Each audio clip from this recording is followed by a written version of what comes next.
What's going on, everybody? It's your boy Spencer, and yeah, I'm introducing kind of not a brand new archetype, but a new archetype to me. Something I'd always kind of been interested in. I'd been hearing about it a little bit. That was gaining a little bit of popularity, and now the format is kind of just those three decks, like I showed you in that meta tier list, which is Drytron, Zoodiac, Eldlich, and Virtual World. So people are really just not playing anything else. But I think once VFD gets banned, a lot of decks are going to be stepping up and taking kind of a stab at the meta. And one deck that I'm interested in and that I've tested here myself is Buster Blader Dogmatika Dragoon, I guess I'll call it. Some people like to specialize in the Dogmatika and not play anything else with the Buster. And then some people like to play all Red Eyes cards, and it's kind of that kind of engine. I've actually put both of them together, and I think they work just fine. They don't really work too hard against each other, and I'll show you as I go along, because you need more play starters than just one for the most part. So I think you'll find a lot of success there. And the cool thing about the deck is you're just going to be playing a bunch of generic hand traps for the most part. And that means you also have a lot of room to side in your other hand traps. It's not like you have to flex something. It's very straightforward. This deck can go first or second with cards like Trap Tricks and Dynamicious, tons of versatility. I always Nibiru on the Zoodiac. What's it called? I can't even think of the name. It's the most generic one. Yeah, Dryden. I always do that because there's only one of the copies, so as long as it goes to the graveyard. Now, he did have the Pot of card, the Pot of Avarice, so it's a little unfortunate for me. But still, I think objectively that's the right decision. I definitely can't let that go through. He could have activated Red Eyes Fusion here, and you're probably thinking he should have, but being that I did negate that first, his Dragoon is not going to have over 4,000 attacks, so I would just attack over it next turn. It would be a waste, essentially, for him, as long as I didn't activate any effects, but of course I wouldn't have. And actually, Ice Dragon's Prison is a really good card against Zoodiac if they don't play around it. Now they can for the most part, but if they're not thinking about it and they don't think you have it, it's gonna totally crush them. This is at Ignisters. This is a fairly simple duel, to be honest with you, but it just shows you the power of the Buster Lock. And when I do it, I will explain what a Buster Lock is. I'm sure most of you know, but I mean, I was pretty much new to it, and I kind of figured it out last night. And I think this guy actually quits out before I even go into the lock. Yeah, he surrenders here, but the lock would have been on. So hopefully I do it in this next duel here. And this is Dino. I kind of dove right into meta matchups best I could. And this is probably the best duel I can show you the entire day. Because this guy kind of has everything, and it's still not enough to beat me. So I have an extra deck Monster Negate.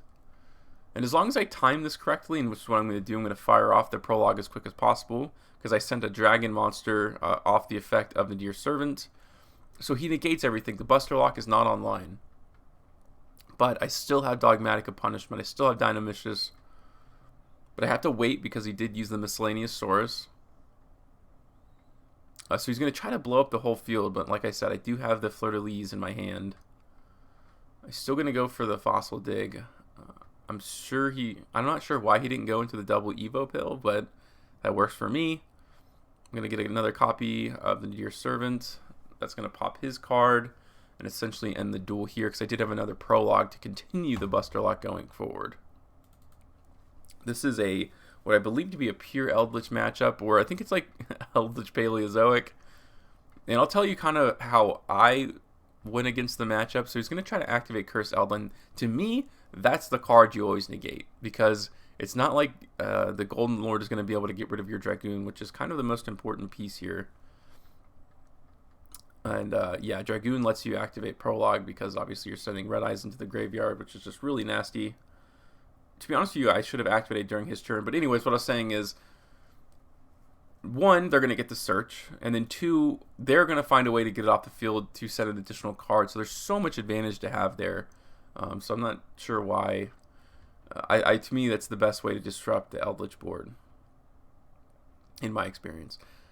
So I'm trying to get rid of his Eldlich. He's kind of forced to fire off the Solemn Judgment, but it's not enough because my Dragoon at this point has the most attack, and he's less than 500 life points. That's the difference. All he can get is a Sanguine, although it doesn't matter what he would get, right?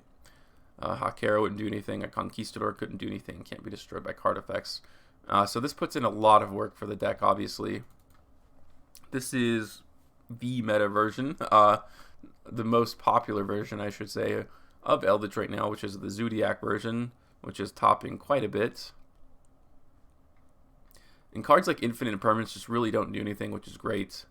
He tries to fire off the Forbidden, but it doesn't actually negate. It only negates monster effects, so I'm still good here. The bad thing about Dogmatika Punishment, obviously, is it takes 2 turns for you to be able to go back into the extra deck. But it's not too big of a deal, because for the most part, you want to activate it during their turn. And he's got a lot of work to do here. I mean, Paleozoic Dynamicious is a really good card against Eldlich. So I think I'm going to go ahead and fire that off first, because banishing it and giving them no access puts them into a little bit of hurt. He goes ahead and uses the Infinite Impermanence. I'm not sure if I would have done that. I guess he doesn't know technically that I'm playing the Buster Lock. But here I would have gone into a Red Eyes Fusion. But before I would have done that, I would have gone into the Destruction Sword and gone into the Buster Lock. Essentially just kind of ending the game for him. This is Familiar Possess, of something a little more casual. I think this was a game 2. The first game, I think I just went into the Buster Lock and ended it. So just want to show you guys that this guy can go second as well, because I probably took out the Nibiru's at this point and put him in with Lightning Storms. Hopefully this card will be affordable someday. We'll have to see. But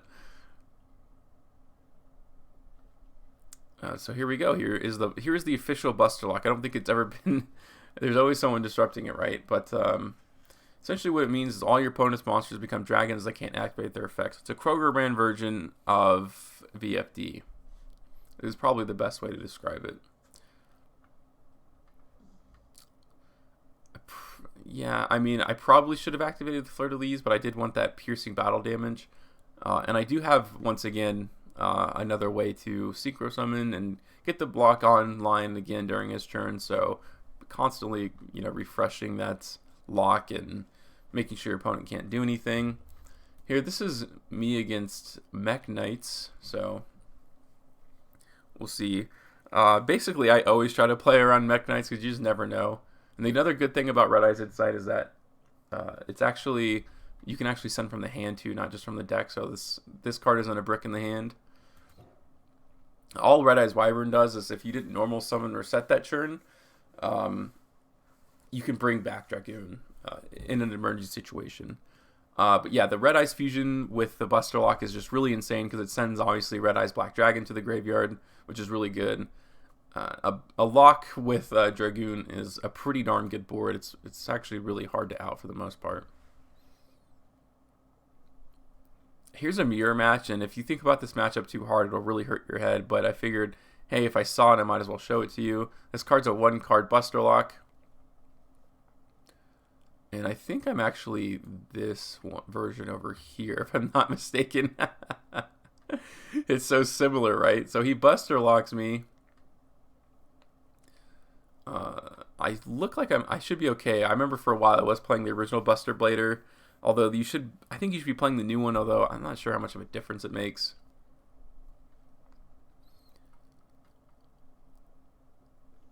So he's going to just draw the spells and traps. I'm going to go ahead and activate my Prologue of the Destruction Swordsman.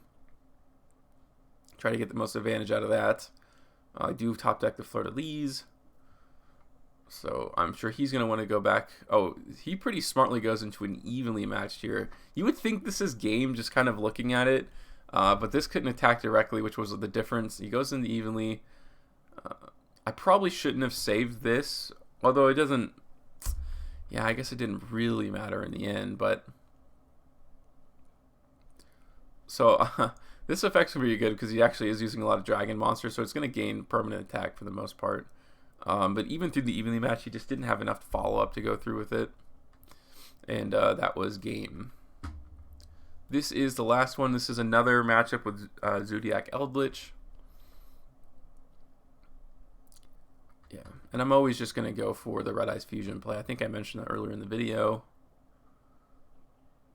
I do have the Trap Trick, so I'm probably going to fire that off pretty early.